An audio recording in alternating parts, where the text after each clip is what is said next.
Assalamualaikum dan salam sejahtera. Saya Wana Afina Damia binti Wan Nazli dari SK Kuala Abang. Hari ini saya ingin berkongsi tentang sebuah buku yang cukup menarik, iaitu buku koleksi kisah haiwan di dalam Al-Quran, karya Ustaz Dr. Zainuddin.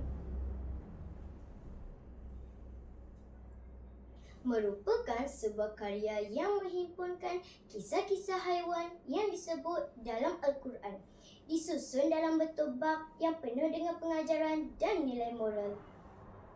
Al-Quran menyebut haiwan bukan sekadar sebagai makhluk ciptaan Allah, tetapi sebagai simbol kebesarannya dan sebagai peringatan kepada manusia. Buku ini menyorot beberapa kisah penting, antaranya ikan Nun yang menelan Nabi Yunus, semut yang berkomunikasi dalam kisah Nabi Sulaiman, burung Hudhud menjadi utusan, unta Nabi Saleh sebagai mukjizat, anjing Hasabul Kahfi yang setia, serta lebah yang menghasilkan madu dengan penuh manfaat. Setiap kisah ini bukan sekadar cerita, tetapi membawa mesej moral yang mendalam. Bab pertama menyorot kisah ikan Nun yang menelan Nabi Yunus. Kisah ini mengajarkan tentang kesabaran, keisafan dan pentingnya berdoa kepada Allah dalam keadaan susah maupun senang. Nabi Yunus yang berdoa di dalam perut ikan Nun akhirnya diselamatkan, menunjukkan bahawa Allah sentiasa mendengar doa hamba-Nya.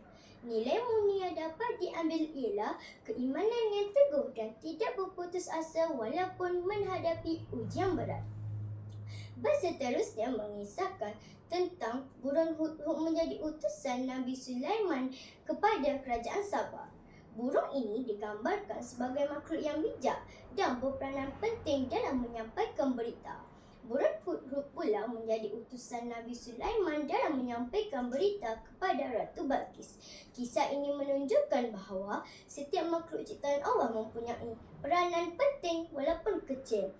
Burung Hudhud menjadi simbol bahawa setiap individu boleh memberi sumbangan besar jika taat dan berani. Kisah semut pula menggambarkan kebijaksanaan seekor makhluk kecil yang memberi amaran kepada kaumnya ketika Nabi Sulaiman dan tenteranya menghampiri.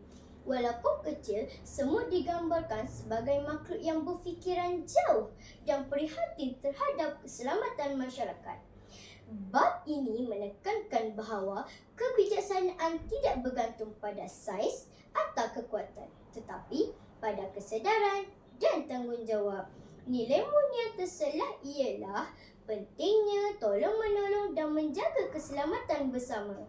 Walaupun kecil, semua memberi pengajaran besar tentang kepentingan hidup bermasyarakat. Selain itu, terdapat kisah anjing Hasabul Kahfi yang setia menemani sekumpulan pemuda berimam di dalam gua. Ia menjadi simbol kesetiaan dan perlindungan, menunjukkan bahawa Allah memberi keberkatan kepada orang yang taat. Bab tentang tentera bergajah Abrahah pula mengingatkan pembaca tentang kekuasaan Allah yang melindungi Kaabah apabila burung ababil menghancurkan tentera bergajah yang sombong. Kisah unta Nabi Saleh pula mengingatkan manusia tentang tanda kebesaran Allah. Unta tersebut menjadi mukjizat, tetapi kaum Nabi Saleh yang ingkar akhirnya menerima balasan. Nilai murni yang dapat diambil ialah jangan bersikap degil dan sombong terhadap perintah Allah kerana akibatnya amat besar.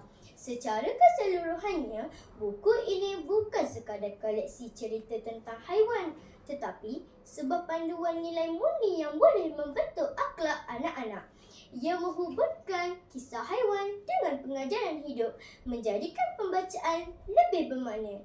Dengan gaya penyampaian ringkas dan ilustrasi menarik, buku ini sesuai dijadikan bahan bacaan keluarga, sekolah dan tadika untuk mendidik generasi muda agar mencintai Al-Quran serta mengamalkan nilai-nilai Islam dalam kehidupan seharian. Buku ini menekankan bahawa setiap makhluk ciptaan Allah mempunyai peranan dan pengajaran tersendiri dan manusia haruslah mengambil iktibar daripadanya. burung terbang di awan biru, singgah sebentar di pohon jati. Buku kisah haiwan di dalam Al-Quran itu mendidik hati, membentuk pribadi. Sekian, terima kasih.